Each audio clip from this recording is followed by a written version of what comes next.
I'm Jason Ryan and I'd like to welcome you to one of WA's most iconic properties, Faversham House.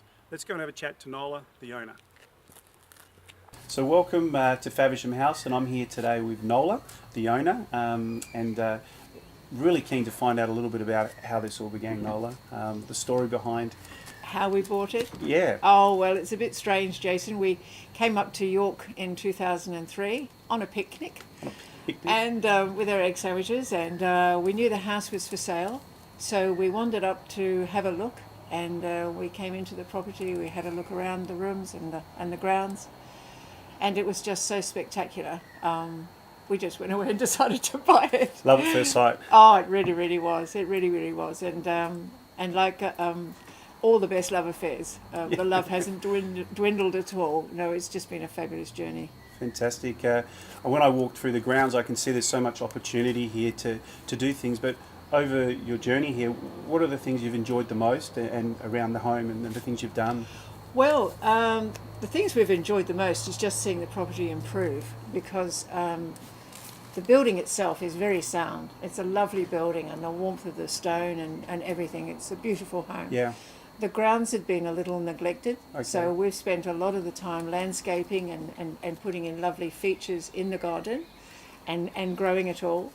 And the opportunities in the house are just, well, they're not limited, only limited by your imagination, really. Yeah. We've used it as a home. Okay. We've done a lot of business with weddings over the years we've been here, and it's a great favourite now. It's got a terrific reputation for weddings. Which are the most joyous occasions, you know, and there've been lots of wonderful, wonderful memories from those weddings. I still bump into people in town that got married here, and people in Perth, even a lady in Bunnings recently with her two little kids, as a result of the lovely ceremony. We also do a lot of conference work, so we've got a lot of terrific corporate clients, repeat clients. It's just such a lovely feel in the house, you know, the collegiate atmosphere, not corporatised, just really warm, lots of lovely breakout areas. But, you know, you could have it as a home with a side income, run it completely as a business. Yeah. Had I been younger, I would have looked to doing a wellness retreat. As well. Fantastic place here for walks, you know, yoga, meditation, mindfulness. You know, with a great catering to have a retreat, and only an hour from Perth. Yeah, absolutely. So, you know, just massive ideas. Unfortunately, I've run out of road myself.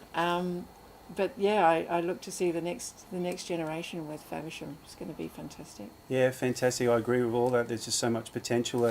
I guess I'm really interested with any home steeped with history. Is there any stories that you could say about the home? Anything? Well, whilst I've been here, there's been lots of stories, not all that, you know, I'm able to share, obviously. We did have one 50th birthday party down here. I don't know, I won't mention names. But we do have massive floodlights on the front of the house, which were turned off, and it was a 50th birthday for a chap. And, you know, they had some lovely cab sav or something. Yes. And they decided to have a streak. Oh, wow. A streak across the grass, and the girls thought it would be really funny to turn the floodlights on halfway through. Yeah. I wasn't here then. No. Unfortunately.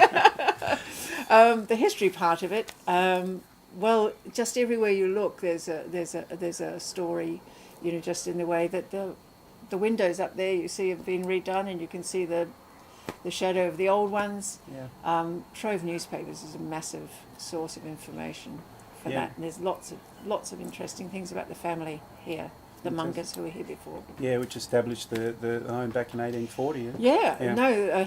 John Henry Munger was a very entrepreneurial young man with a wife and a young baby when he came up to Faversham and decided to make this his home. He went on actually to be really, really successful and quite wealthy. But when he first came and built the house, it was very much a do-it-yourself. Gotcha. I don't want to give Bunnings another plug, but they weren't here then, so, you know, it was very much, you know, you're on your own, fend for yourself, and you have to admire those people. Yeah, you have absolutely. to really admire what they did to, you know, to come up with this now. Who do you think it would suit, and who do you think most likely will take the baton from yourself and Richard? Yeah. Well, they're going to be unusual people. They're going to have a sense, I hope, a sense of history to appreciate what is here. Absolutely, yeah. And to really seize the challenge to see what can be done with this house. It may just be somebody who has a large family and wants to keep it to entertain. Options, there's yeah. potential here for building. Yes. There's lots of land associated with the house that still you have planning, I think, for up to 6 or 8 homes, just as the zoning is now. Yeah, absolutely. Room to put a swimming pool in. For sure. Room yeah. to put a tennis court in. In fact, Yeah. we've made that flat area there now. You could even put your own helipad in. Absolutely. Horses, whatever you want. The world's your oyster. We're so close to the town centre. I guess the last question I had for you was, what's the next step on your journey for Richard and yourself? I know you're putting your heart and soul into the home. What's next? Well, that's a big question. At the moment, my favourite is I'm going to go house sitting. Oh, fabulous. Yeah. That's what I thought I might like to do. Yeah. Till I decide where I'm going to put down my final roots. Yeah, fantastic. Good. Thank you, Nola, for sharing your story with us, and thanks for viewing, and look forward to talking to you soon. Thank you.